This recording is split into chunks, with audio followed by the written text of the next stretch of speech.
it's hard to explain to people that you're working constantly, because people say, well, you only work 4 hours a day. Well, every morning before the show begins, I cut a bunch of stuff that's for the Ace and TJ button. We do the show, then we do more show after the show. Then 2 days a week, I have a show on the Ace and TJ button that airs after that. And then we have a meeting and talk about stuff we're going to do in the next few days. And then after that, whatever else the rest of the day holds, if we get out of here, between noon and 1, on most days, our afternoons are usually phone calls and conference calls and all that kind of stuff. And then at some point in the evening, usually between around 7 o'clock, I'll sit down for an hour or so and take a lot of just stuff that I've noted during the day or notes that I've made in my phone while driving down the road or whatever, and just sit down and try to compile that into some type of form of what's interesting, what might be fun to do, what might be interesting to do.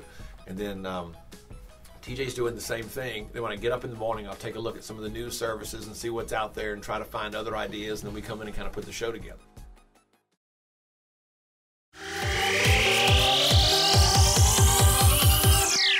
There's so many different things that I love about doing this show every day, and it's the fact that I get to work with somebody in TJ that I've it's like you get to hang out with your best friend all day.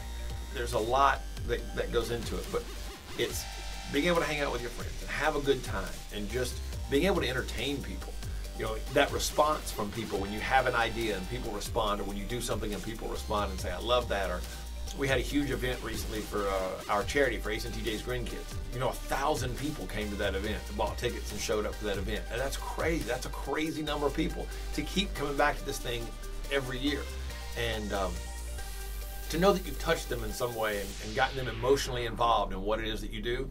However they get emotionally involved, as long as they get emotionally involved, that's our goal every day.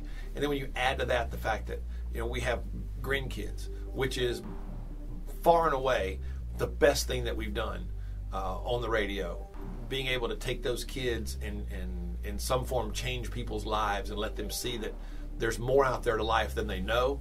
I mean, you couldn't ask for anything more than that.